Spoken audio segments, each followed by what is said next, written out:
1997 Mercedes E280 Elegance. It's the 2.8 litre petrol engine, automatic gearbox in Mercedes beige gold with the cream leather. Nice looking thing, value for money, these big old E-classes. As you can hear, we have got it running. We'll still go around the engine after I've done the outside and the inside. This one's going to need a battery, guys. It is going to need a battery. We've had it on charge, but it doesn't seem to hold any charge. You put the little jump pack on and it fires straight up without any hesitation at all, but it's going to need a battery. So please bear that in mind, you know, sort of 80 quid, 100 quid for a battery. Nice and straight up the bonnet, all nice and tidy. No major rust blebs, dings or dents on the bonnet. There's a few little stone chips down the leading edge, but it's all nice and straight. A few little stone chips and that's all to worry about on the bonnet. Nice and tidy, nice and shiny as well. Headlights are all crack free. The grille itself, it's good. There's no dings or dents in the chrome fins, and the chrome surrounds in nice order. Mercedes emblem is all good as well. Springs back and forward like it should for when you knock down the pedestrians. Onto the bumper corner now. Left hand side's all good on the side. You come round, there's a few little marks, odd little scuff here and there, but no big gouges out of the corners. Nice and tidy on the right hand side as well. Wants a good deep clean, this one. We have cleaned it, but it wants a good pressure wash. It's been sat for a little bit, sort of bits of green here and there on it. Onto the driver's wing, we've got a rust bleb at the front of the driver's wing there. You can clearly see that. As you come around the arch, there's an odd little bit just popping through there. A little bit down on the bottom as well. Wheels want to refurb, depends what you want to do. If you want to make it into a daily, you probably get away like that. But if you want a pristine motor, you're going to want to get the wheels done and a little bit of paint work. Up onto the sunroof now. All right around the sunroof, like I say, a little bit of green here and there, but no rust. Nice and tidy across the leading edge of the windscreen. And all okay across the rest of the roof. Some nice surface scratches where it's been washed over the years.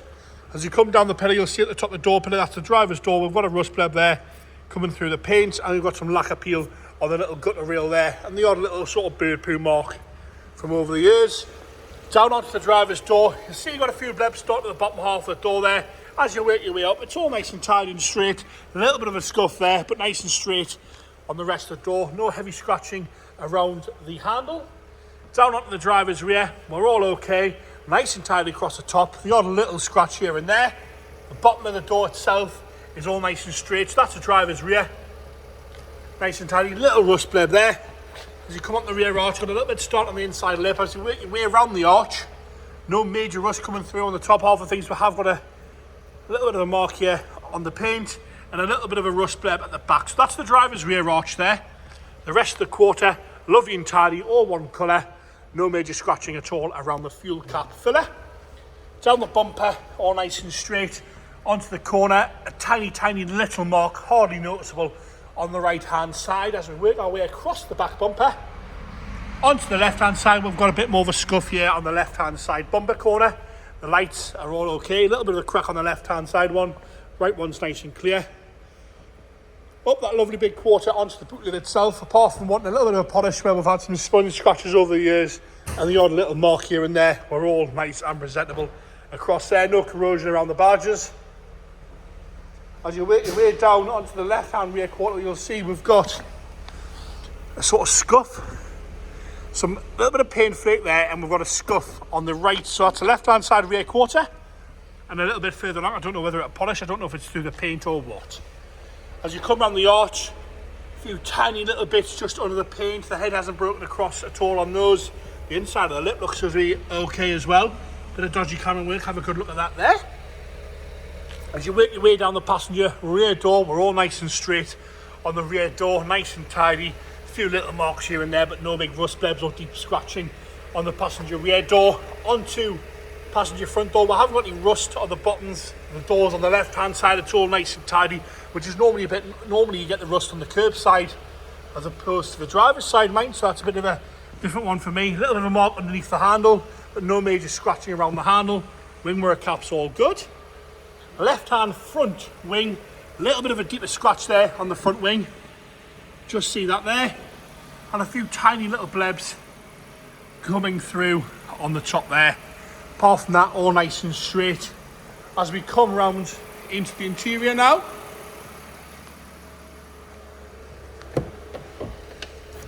Driver's front door card, a little bit grubby, but we've got no rips or tears. Tiny little mark on the door card there, a little bit grubby on the handle. Rest of the door card's okay. Wood's all good around the seat memory seat and the electric seat buttons there. Door top's nice as well. Seats themselves, so minimal wear at all really. Tiny little bit of creasing on the bolster, a little bit of wear there where it's sort of discoloured, but no rips or tears, not bad at all wear that really. Sort of minimal wear for the mileage of the year. You've got the Mercedes-Benz overmats and the cream carpets underneath. Want a little bit of a clean, but not too bad at all. Across the top of the dashboard, all nice and straight across the dash, all nice and clean. As you come down the centre console, we've got sort of correctly matched wood Sony head unit. Don't quote me if that's standard, I'm not too sure on these E-classes. All nice and tidy across the centre console, all the wood's good in the interior. Dials are nice and clear, easy to read. You can see the mileage there on 81,458. Steering wheel's all lovely and straight as well. Headlining's lovely and clean, no marks on the headlining, no damp patches around the sunroof. A little bit of grubbiness to the armrest, but nothing a cloth wouldn't square away. Onto the driver's rear now. Door card's lovely and tidy on the driver's rear. No problems with that at all. The rear seats are all nice and straight, no rips or tears. Armrest is there, doing its job. Nice and flat there. A little bit of a mark in front of the armrest there. Backs of the seats are all good as well. And the headlining, lovely and clean from the back as well. Onto the boot now. Boot carpet's all okay. We've got a car cover here as well. Lifting up the floor, looks to be nice and straight in the boot floor. You've got the jack, you've got some wheel nuts, and you've got the wheel brace and a spare wheel. Original triangle still in place. Passenger rear door card, again a little bit grubby but nice and tidy. You'll see the window motor must be broken on this one. They've got a little trim tool in there holding it up. Nice and tidy on the left hand side, minimal wear again to the rear seats on this lovely old E-Class. Passenger front door card, nice and straight, a few little marks on the lower half of the carpet section. Like I say, it warrants a good clean. Square up really, really nice, this one. Seat itself showing minimal wear. Let's move that seat belt, have a good look at the bolster. No rips or tears, no major creasing or cracks at all in the leather. Dashboard lovely and straight from the left hand side. Into the engine bay, like I say, we've got this one running. Put the booster pack on, fired straight up, but it's going to need a battery. We've had it on charge, it doesn't want to hold any charge, so if we know about these faults, we'll tell you straight away. We're as honest as you can get here at WB & Sons. So it's going to want a battery, so, you know, get the reds off the internet, price up a battery, and just bear that in mind. It's one of those things, at least you know, when you buy it, you've got a brand new one on there, no problems at all. It has been sat for a little bit, so that explains the flat battery. And there you have it. The Mercedes 280 Elegance petrol automatic